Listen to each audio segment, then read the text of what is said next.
Я в Самаре не спал, мне жена не давала, потому что я был молодой и красив. Днем и ночью в постели и ко мне приставала.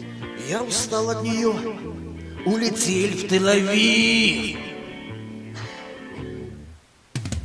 Храп я слышу во время полета. Храп 4 часа в небесах.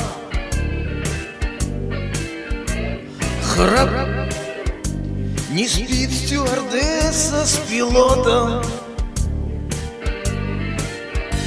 Храп идет перегрузка в ушах. О Боже Аллах!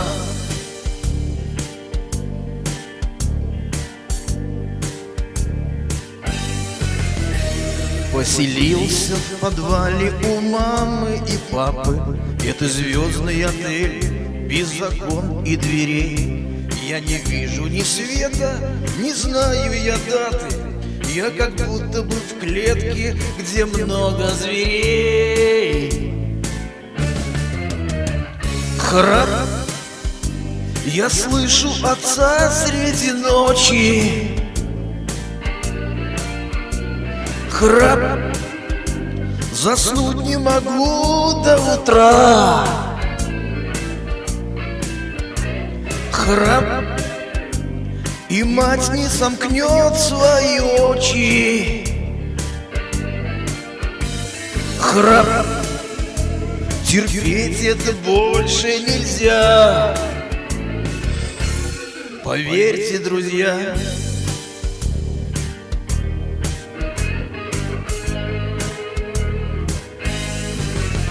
Я отцу объяснял, что храпеть не культурно. Он с улыбкой сказал: выметайся, сынок, ты сними себе хату на море лазурном. Будешь спать в тишине там, под свит соловьев.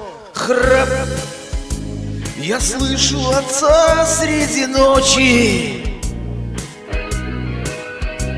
Храп заснуть не могу до утра. Храп и мать не сомкнет свои очи. Храп терпеть это больше нельзя. Храп я слышу отца среди ночи. Храп заснуть не могу до утра. Храп и мать не сомкнет свои очи. Храп терпеть это больше нельзя. Поверьте, друзья. Поверьте, друзья. Эх, храп.